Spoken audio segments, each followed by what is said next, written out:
সময়ের ব্যস্ত উপস্থাপিকা অমৃত। বর্তমানে দেশে আন্তর্জাতিক মানের উপস্থাপিকা হিসেবে তাকে প্রথমেই ভাবা হয়। 2007 সালে লাক্স চ্যানেল আই সুপারস্টার প্রতিযোগিতায় সেরা 10 থেকে উঠে এলেও দেশের দর্শকের কাছে তার পরিচিতি বিপিএল দিয়েই। উপস্থাপনার বাইরে অভিনয়েও নিয়মিত এ তারকা।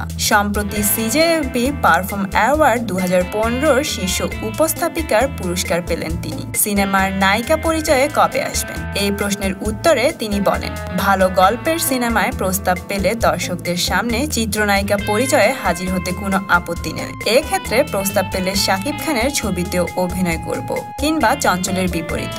মোট কথা, ভালো গল্প হতে হবে, যে চরিত্র আমার সাথে মানায়। তো বন্ধুরা, কি মনে হয় কেমন হবে এই উপস্থাপিকা নায়িকা হলে? কমেন্ট করে জানিয়ে দিন। আর হ্যাঁ, লাইক, শেয়ার এবং সাবস্ক্রাইব করে আমাদের সাথে থাকুন।